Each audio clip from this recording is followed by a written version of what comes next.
Thank you very much, Ken. Thanks to all of our speakers today. We do have questions. I'm sure we're not going to get to all of them.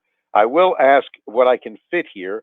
So this goes to the panel, whoever wants to answer first, and everyone can weigh in.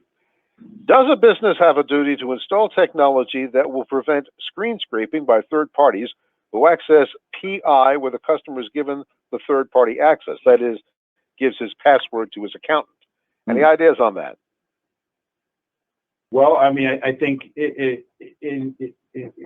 general, the answer would be yes. I mean, if that's they need to put in place the appropriate defensive measures to keep that from happening. Because if someone can, indirectly, obtain that information, whatever means. I mean, they're providing a specific, scenario. It would apply to any type of situation where if that's a credible threat, they need to be implementing, as I said, reasonable standards appropriate to the level of risk. And if that's an appropriate level of risk, they would have to do that.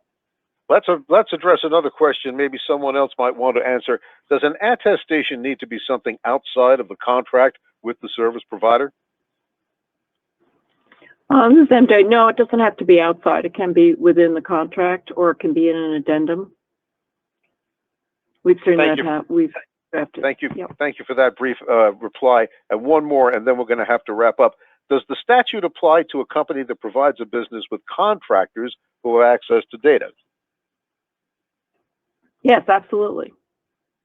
Depending on how, they're either a third party or a service provider. Absolutely. Or they could be an employee.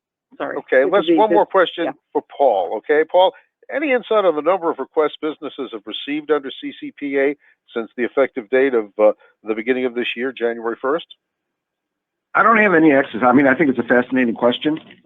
Be really interesting to know the answer to, but I have not seen any way of accessing that information.